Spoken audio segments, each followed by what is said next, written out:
ఇయ్యాలనైతే మనము శనగపిండి బిళ్ళల కూర ప్రిపేర్ చేస్తున్నాం. కరివేపాకు, గంజి పెట్టుకోవాలా, నూనె పోసుకోవాలా, ఆవాలు కొద్ది చిటపటలు ఆడినాక జీలకర్ర వేసుకోవాలా, మసాలా వేసుకుంటున్నాము.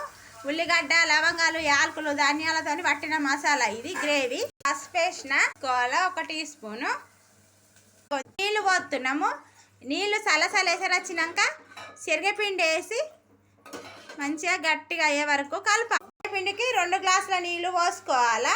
ఇదిగా ఎసరు వచ్చింది కదా, ఇట్లా శనగపిండి వేసుకొని మంచిగా గట్టిగా పిండి దగ్గరకు వచ్చేదాకా మంచిగా కలుపుకోవాలి. ఎట్లా వేసి ఇప్పుడు ఇట్లా గట్టిగా రుద్దుకున్నాం కదా, ఈ స్టీల్ ప్లేట్లకు నూనె రాసుకోవాలా. అడుక్కు నూనె రాసుకొని ఇదంతా ఇళ్ళకు తీసుకోవాలా. ఈ చిన్నప్పుడు బాగా వండుతుండే మా అమ్మాయి కూర, శనగపిండి బిళ్ళల కూర అంటారు దీన్ని. ఇప్పుడు ఇదంతా సమానంగా ఒత్తాలి. ఈ ప్లేట్లలో దీన్ని అంతా ఇట్లా ఒత్తుకొని పీసులు లాగా కట్ చేసుకోవాలా. మళ్ళీ సాంబార్కు ప్రిపేర్ చేసుకుందాం. ఇగో గంజి పెట్టుకోవాలా. ఒక చిన్న గ్లాసు నూనె పోసిన, ఆవాలు వేసుకోవాలా, జీలకర్ర వేయాలా. ముందు చింతపులుసుని ఇట్లా చింతపండుని పిసుకొని చింతపులుసు కళ్యామాకు వేసుకోవాలా. పేస్ట్ వేసుకోవాలా. పేస్ట్ వేసిన ఉల్లిగడ్డ, కొత్తిమీర, ధనియాలు, జీలకర్రతో చేసిన పేస్ట్ ఇది. పొడి వేసిన పోవాలా. రసాన్ని ఈ పోపులో వేసుకోవాలా. పొయ్యాలి చింతపండు రసం.